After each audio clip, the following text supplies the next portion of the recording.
우리가 오늘이 마지막이다 라고 생각하고 내 삶의 자리에서 치열하게 신앙을 붙들고 살아야 된다. 이게 그래도 현실적으로 가장 무난한, 모두가 좀 공감할 수 있는 그런 결론이 아닐까라고 하면서 루돌프 불트만이라는 사람이 종말론의 신앙 이런 것들을 얘기했었죠. 근데 모르겠습니다.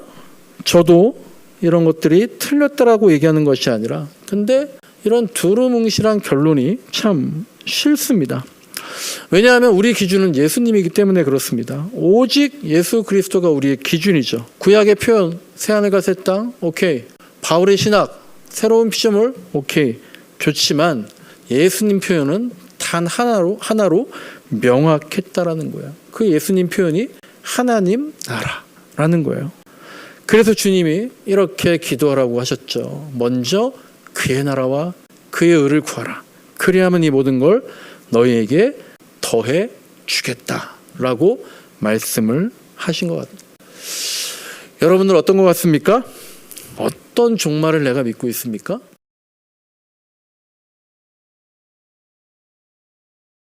네, 우리가 지난주 말씀에서 하루가 천년 같고 죽게는 천년이 하루 같다 그랬는데, 저도 이제 이 말씀 뭔가 궁금해하면서 잘 찾아보지도 않고 막 그랬는데요. 그냥 모르겠다. 근데 아까 기도하시면서 정말 그러네요. 하나님께는 하루가 천년 같고 천년이 하루 같은데 우리는 하루는 알지만 천년은 모른다. 네, 그 말씀 그대로 되게 마음에 다시 한번 새김이 되었습니다. 오늘 대림절 세 번째 주일입니다. 우리가 대림절 3주째 말씀 나누고 있습니다. 아까도 잠깐 광고 시간에 말씀드렸지만 하여간 이거는 꼭 기억했으면 좋겠습니다. 대림절이 뭐냐? 2000년 전에 오신 예수님 탄생을 기억하고 성탄을 기억하고 그리고 다시 오실, 그 때와 시기가 언제인지 모르지만 다시 오실 예수님을 기념하는, 기다리는 그런 절기다. 기억하고 기다리는 절기다. 그게 대림절이다. 그 다음이 성탄절이다. 그래서 우리가 이런 말씀들을 나눴죠. 첫째 주에는 우리가 정말 예수님 기다리고 있는가? 정말 예수님 기다리고 있는가? 우리의 신앙이. 기다림의 결과는 출발로 이어진다. 이런 얘기들을 했습니다. 그리고 지난주에는 그렇다면 우리가 예수님을 어떻게 기다려야 되는가? 이런 것들 말씀을 나눴죠. 윤리와 성품도 얘기했고요. 정의와 진리 이런 것들도 얘기했습니다. 그리고 이제 오늘은 대림절 설교 마지막으로 어떤 종말을 기다리십니까? 어떤 종말을, 어떤 말세를, 어떤 마지막 때를, 어떤 재림을 기다리고 계시냐, 이런 얘기들을 한번 나눠보겠습니다. 오늘 본문 보시면요, 사도행전 1장 예수님의 제자들은 어떤 종말을 기다렸습니까? 거기에 그대로 나와 있습니다. 예수님의 제자들은 어떤 종말을 기다렸는가? 6절 보시면요, 이스라엘에게 나라를 되찾아줄 그것이 지금, 그때가 지금입니까? 라고 제자들이 예수님께 묻는 장면이 나오죠. 제자들이 기다리는 종말은 아주 명확했습니다. 이스라엘의 국권 회복이었어요. 로마 제국으로부터 독립을 쟁취하는 것, 그들에게 그것이 곧 하나님 나라였고요. 구약 선지자들이 그날이 오면 계속 예언했거든요. 그때 말하는 그날, 그게 바로 독립의 날입니다. 제자들은 확신했습니다. 그날이 오면 믿지 않는 사람들에게 하나님의 심판이 이르고, 아까 교동문에 이런 내용이 있었죠. 제자들과 같이 충성스러운 사람들은 상을 받게 될 것이다. 그날이 오면 메시아가 산에서 내려와서 예루살렘으로 진격해서 로마관들을 무찌르고 성전을 장악할 것이다. 그날이 바로 지금이다. 라고 그들은 확신했어요. 왜냐하면 그들이 지금 어디에 있습니까? 12절을 보시면 올리브산에 있다가 예루살렘으로 갔다. 그들이 올리브산에 있었기 때문에 그들은 확신했던 거예요. 오늘 본문 마지막 12절에 보시면 그렇게 제자들이 올리브산에 있다가 예수님이 승천하신 다음에 예루살렘으로 갔다라고 합니다. 올리브산은 개역개정에서는 우리가 익히 들어왔던 감람산이죠. 감람산. 세 번역에서는 이제 올리브나무, 올리브산이라고 그렇게 번역을 한 겁니다. 근데 구약의 스가랴서를 보면은요, 마지막 때, 종말 때, 말세 때 어떤 일이 어디에서 일어날지를 스가랴서의 예언을 하고 있어요. 화면을 한번 좀 띄워주시고요. 주보에도 있습니다. 스가랴 14장 4절부터 8절 말씀. 이 말씀을 한번 교독하면서 읽어보겠습니다. 제가 먼저 읽습니다. 이게 다 마지막 때 얘기입니다. 그날이 오면 주님께서 예루살렘 맞은편 동편 올리브산 위에 발을 디디고 서실 것이다. 그러면 올리브산은 한가운데가 갈라져서 동서로 뻗은 깊고 넓은 골짜기가 생길 것이다. 산의 반쪽은 북쪽으로, 다른 반쪽은 남쪽으로 옮겨질 것이다.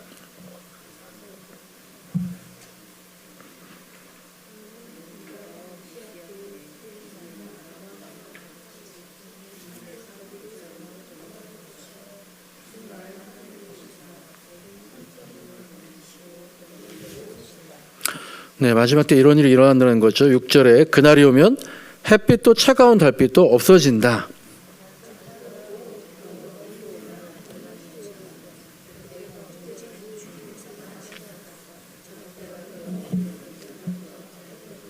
함께 읽겠습니다. 그날이 오면 예루살렘에서 생수가 솟아나서 절반은 동쪽 바다로 절반은 서쪽 바다로 흐를 것이다.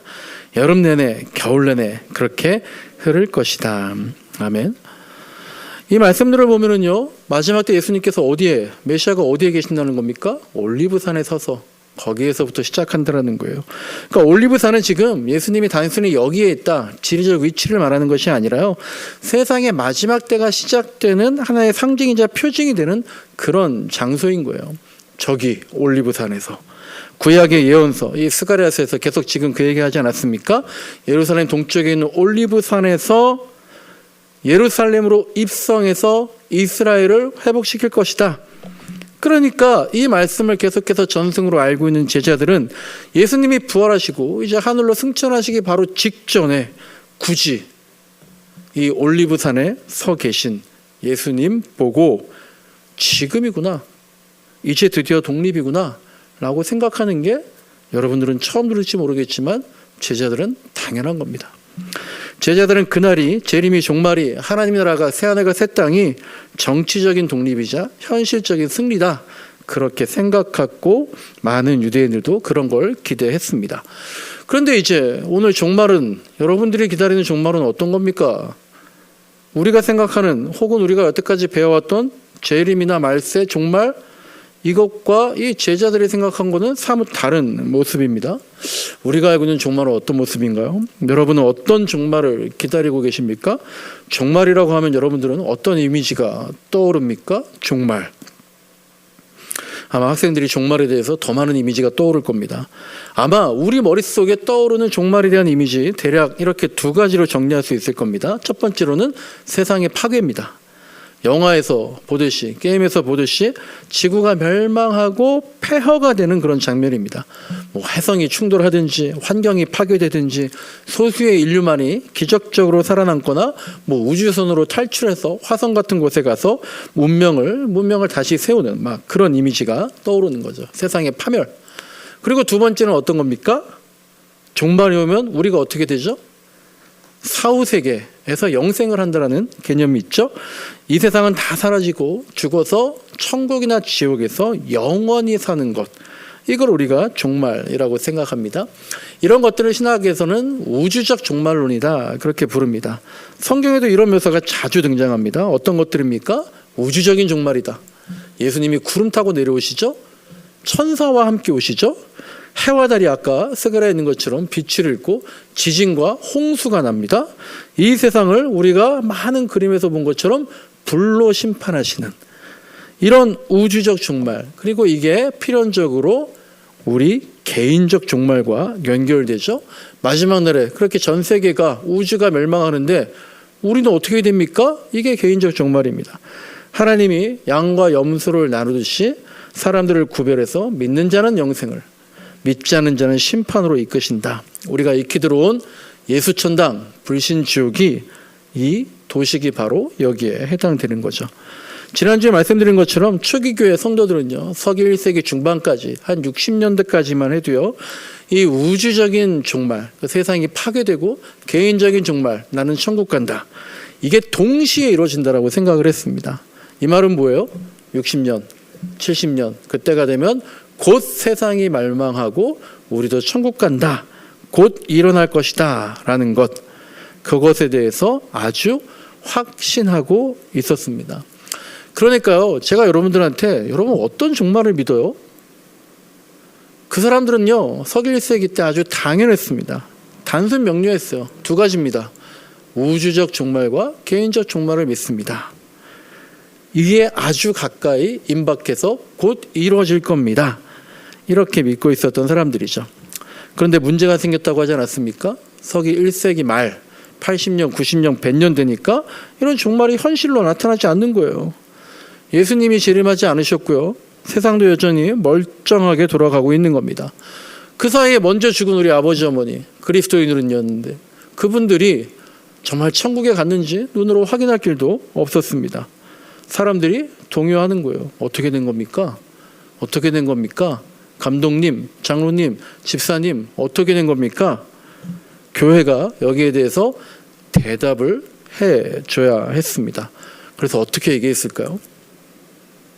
우주적 종말과 개인적 종말이 이제 곧 속히 올 겁니다라고 했던 그 종말론이 수정되고 보완되기 시작하는 겁니다. 그래서 나온 게 뭡니까? 첫째로 등장한 게 지연된 종말론입니다. 예수님의 재림이 취소된 게 아니라 좀 미뤄졌다. 지연됐다라는 거예요. 지난주에 말씀드린 것처럼 그렇게 지연된 이유는 딴 게 아니라 하나님께서 우리를 좀 더 회개하게 하시고 선교, 확장이 더 많이 이루어질 수 있도록 시간을 더 주셨다라는 겁니다. 그러니까 기다리면 된다. 대림절, 기다리는 절기라 그랬잖아요. 기다림이라는 게 신앙의 굉장히 중요한, 종말 신앙의 굉장히 중요한 키워드가 된 겁니다. 이런 지연된 종말론으로 100년, 200년, 300년이 지났어요. 또 뭐라고 물어보겠습니까?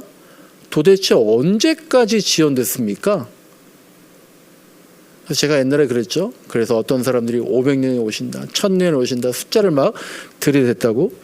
그런데 이런 지연된 종말론이 계속 지연되니까 또 다른 종말론이 등장합니다. 학자들이 궁금해하면서 고민하다가 이렇게 얘기했어요. 실현된 종말론입니다. 예수님이 뭐라 그랬냐? 하나님의 나라가 가까이 왔다 그러지 않았느냐? 예수님이 이 땅에 초림하셨을 때, 오셨을 때 이미 하나님의 나라가 종말이 우리 가운데 임했다라는 거예요. 그래서 종말은 먼 미래의 사건이 아니라 지금 우리가 여기 살고 있는데 하나님 나라의 기쁨과 평안을 맛보고 있다면 그게 종말론 사는 것이다. 그렇게 얘기하게 됐습니다. 현대 신학에서는 이것을 시작된 종말론이다. 그렇게 얘기해요. 이미 시작됐지만 아직 완성되지 않았다는, 이것도 역시 하루가 천년 같고 천년이 하루 같다는 말만큼이나 도대체 무슨 말인가? 이미 시작됐는데 아직 완성되지 않았다. 이런 시작된 종말론, 우리가 그 사이에서 살고 있다라는 거예요. 그런데 이렇게 실현된 종말론이다, 시작된 종말론, 제가 지금 여러분께 말씀드렸죠. 이미 왔지만 아직 완성되지 않았어요. 우리 기독교인이, 저도 그렇고 이게 무슨 말인지도 헷갈려 하고요. 이걸 다 모든 기독교인들, 지금 여러분들 교회 다니시잖아요. 우리나라에 다니는 모든 그리스도인들이 모두 똑같이 믿고 있는 거 아닙니다. 무슨 실현된 종말론이냐? 우리는 미래적 종말론, 이걸 더 굳게 믿고 있다. 그리고 학자들도 거기에 대해서 미래적 종말론인데 언제 올 것인가, 어떻게 올 것인가 계속해서 끊임없이 질문하고 수정하고 보완하고 새로운 얘기들을 나오고 있는 겁니다. 근데 질문하는 게 이런 것들이에요. 한번 생각해 보세요. 종말이 되면 이 지구가요, 완전히 깡그리 파괴되고 모든 게 없어지는, 무로 돌아간 다음에 새롭게 창조될 것인가? 정말 다 뭐 불타고 없어지고 다 없어졌어요. 그 상태에서 새롭게 창조된다는 것인가? 그게 새하늘과 새 땅인가? 아니면 철저하게 모든 게 다 파괴되는 게 아니라 갱신되고 회복되고 진보하며 나가는 것, 그게 새하늘과 새 땅일까? 이런 궁금증이 드는 거죠. 그리고 또 요새는 이런 궁금증도 있습니다. 구원받은 사람들이, 저와 여러분들은 구원받겠죠.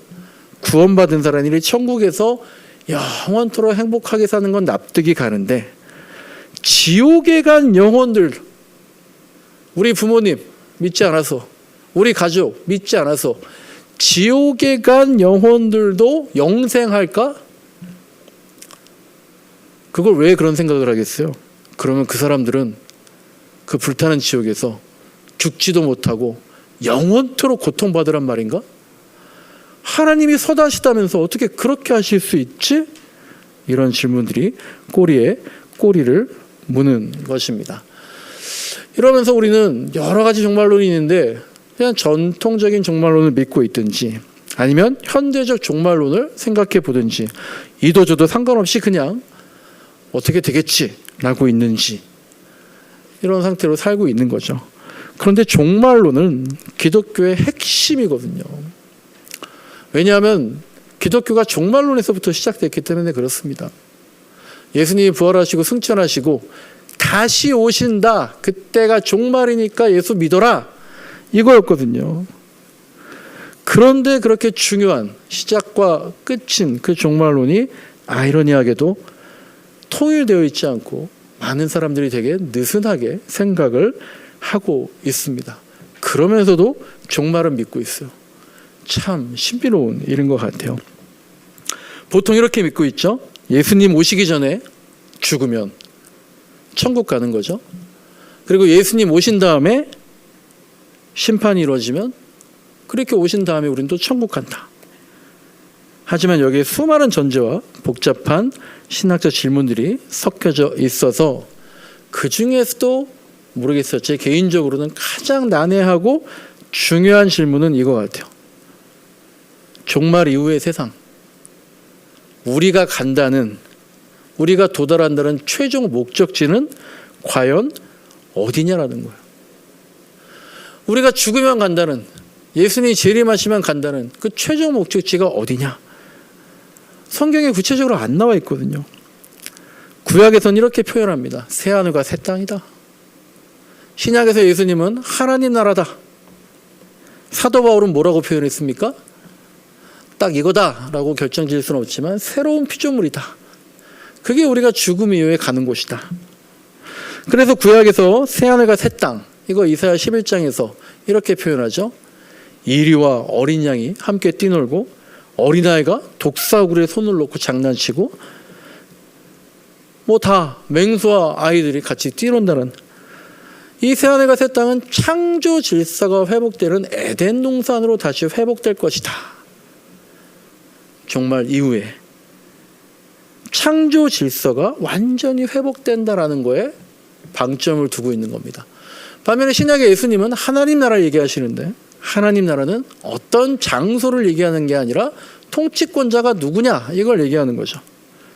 내 뜻이 아니라 하나님의 뜻이 온전히 실현되는 장소가 아니라 상태를 얘기하는 거예요.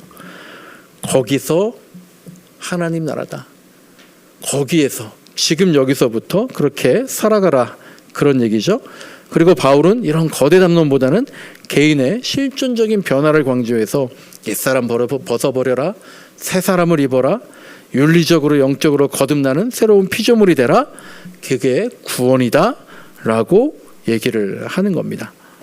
여러분, 이 세 가지 표현이 있습니다. 우리가 죽으면 어디로 갑니까? 천국에 가는데요. 그 천국을 성경에서 새 하늘과 새 땅, 하나님 나라, 새로운 피조물, 이렇게 얘기하는데 이게 같은 걸까요? 다른 걸까요? 생각이 다 다를 겁니다. 왜냐하면요, 우리 기독교인들이 다 예수 믿는다고 하지만, 예수 만났다고 하지만 내가 만난 예수님이 다 다르기 때문에 그래요. 어떤 사람들은 불치병에 걸려 있다가 그 병이 나아서 예수님을 만났다고 기적을 통해서 예수님 만났습니다. 어떤 사람은 찢어지게 가난해서 자살해야지, 안 되겠다 그러고 있는데 기적적으로 가난이 해결되면서 예수님을 만났습니다. 어떤 사람은 정신적으로 너무 힘들어요. 그 고통에서 건짐을 받아서 예수를 만났습니다. 어떤 사람들은 교회를 가만히 보니까요, 구제와 봉사하는 그런 활동을 통해서 나도 신앙을 가져야겠다, 그런 사람도 있어요. 어떤 사람은 치열한 사회 운동 현장에서 정의와 진리의 예수를 만났다. 그런 사람도 있고요. 드물게는 성경을 깊이 읽다가 지적으로 회심한 사람들도 있습니다. 어떻게 사는 게 사람답게 사는 것인가? 이거 고민하다가 예수님밖에 없구나. 이렇게 예수를 모델로 삼은 사람도 있고요. 저처럼 날 때부터 모태신앙이어서 예수 믿는 게 너무나 당연하고 특별한 계기나 고민 없이 신앙생활을 하는 사람도 있는 겁니다. 각자가 만난 예수님이 다르기 때문에 각자가 꿈꾸는 종말도 다릅니다.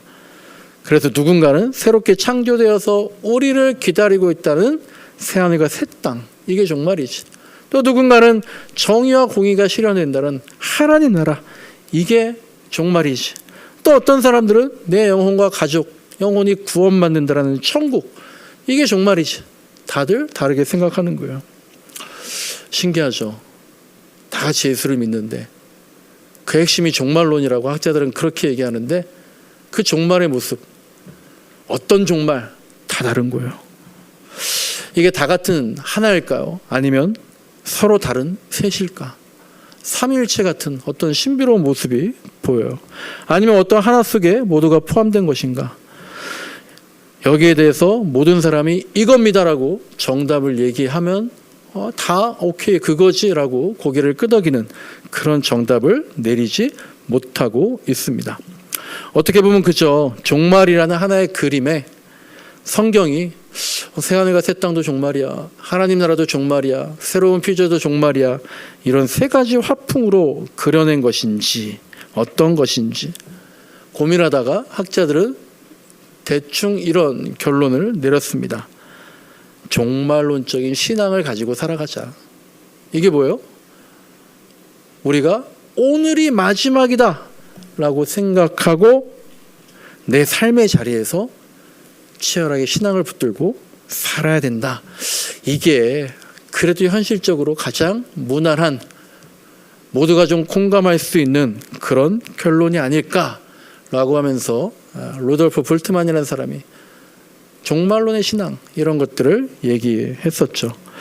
근데 모르겠습니다. 저도 이런 것들이 틀렸다라고 얘기하는 것이 아니라, 근데 이런 두루뭉실한 결론이 참 싫습니다. 왜냐하면 우리 기준은 예수님이기 때문에 그렇습니다. 오직 예수 그리스도가 우리의 기준이죠. 구약의 표현, 새하늘과 새 땅, 오케이. 바울의 신학, 새로운 피조물, 오케이. 좋지만 예수님 표현은 단 하나로 명확했다라는 거예요. 그 예수님 표현이 하나님 나라라는 거예요. 그래서 주님이 이렇게 기도하라고 하셨죠. 먼저 그의 나라와 그의 의를 구하라. 그리하면 이 모든 걸 너희에게 더해 주겠다라고 말씀을 하신 것 같아요. 여러분들 어떤 것 같습니까? 어떤 종말을 내가 믿고 있습니까? 말씀을 정리합니다. 오늘 본문 11절을 보시면요, 멍하니 서 있는 제자들에게 천사들 2명이 이렇게 얘기합니다. 갈릴리 사람들아, 왜 여기서 하늘만 쳐다보고 있느냐? 무슨 말입니까? 이제 현실로 돌아가야지. 종말 신앙은요, 현실 도피가 아니라는 거예요. 위에서 내려오는 어떤 거 기다리는 게 아니라는 겁니다. 종말 신앙은 현실과 무관하지 않고 두루뭉실한 어떤 그런 것이 아니다라는 거예요. 다시 예루살렘으로 돌아가서 그 핍박의 현장에서, 거기에서 8절의 말씀처럼 내 증인이 되리라. 내 증인이 되라. 하늘만 바라보지 말고 너의 삶의 자리에서 내 증인이 되라. 제자들은요, 어떤 종말론 가지고 있다고 그랬습니까? 독립이라는 종말을 기대했어요. 독립된 나라, 지금이 그때입니까? 물었는데 예수님 뭐라고 말씀하셨습니까? 8절에서 성령을 말씀하고 계십니다. 제자들은 지금이 그때입니까? 시기를 물었지만 예수님은 그저 증인이 되라. 그렇게 명령하셨어요. 제자들은 이스라엘만 바라봤지만 예수님은 어디까지 열어주셨습니까? 땅 끝까지 열어주신 거예요. 그러니까 우리가 사는 종말은 현실 도피가 아니라, 그저 기다리는 게 아니라 현실 한복판에서 하나님 나라를 치열하게 살아내는 그런 기다림이어야 한다라는 거예요. 근데 이런 생각도 들더라고요. 말씀 보다 보니까 나는 제자들은 하늘만 쳐다봐서 문제가 된다고 하는데 우리는 너무 땅만 쳐다봐서 문제가 되는 거 아닌가 싶은 거죠. 하나님의 섭리, 먹고 살기도 바쁜데 그게 무슨 상관입니까? 세상의 이치보다 하나님 섭리, 그 하늘 바라보는 게 오히려 줄어들어서 너무 세상의 이치에만 땅만 바라보면서 그렇게 살고 있지 않은가. 우리가 말로는 기도할 때는 새로운 피조물이 되었다라고 고백을 하는데 정말 내 삶에 하나님 나라가 이루어지고 있는가. 새하늘과 새 땅을 꿈꾼다고, 새하늘과 새 땅 그날 그렇게 많이 들었는데 그거 그저 죽어서 가는 저 우주 밖에 천국 얘기하는 거잖아. 이 땅에서는 통치권, 하나님의 통치권, 하나님의 주권, 이런 것들 얼마나 생각하고 살고 있나 내가, 이런 생각이 들었습니다. 여러분, 이번 대림절에 우리 자신을 깊이 돌아봤으면 좋겠습니다. 나는 과연 어떤 종말을 기다리고 있는가? 종말이 핵심이라는데 내가 생각하는 종말은 뭔가? 나는 과연 예수님 믿고 있는가? 나는 어떤 교회를, 어떤 그리스도인을 꿈꾸고 살고 있는가? 언젠가 다시 오실 주님 앞에 섰을 때, 주님, 제가 여기 5달란트 주셨는데 5달란트를 가지고 이 세상에 보내주셨는데 제가 5달란트 더 남겼습니다. 그렇게 말하는 인생이 될 수 있을지, 아니면 주님, 제가 1달란트 받고 이 세상에 보냄받았는데 세상에 땅만 파다가 여기 이렇게 그대로 1달란트 가져왔습니다. 그런 인생이 될지. 우리의 대림절이 막연히 기다림의 시간이 아니라 단지 도덕적인 문제 몇 개를 고치는 그런 회개가 아니라 현재의 현실 위에서 하나님 나라의 약속을 굳게 붙잡고 통치권을, 주권을, 나를 주장하는, 나를 부리는 사람은 하나님이다. 그렇게 완전히 방향을 전환해서 하나님 나라와 의를 구하는, 그렇게 예수님을 마주하는 저와 여러분이 되시길 간절히 소망합니다.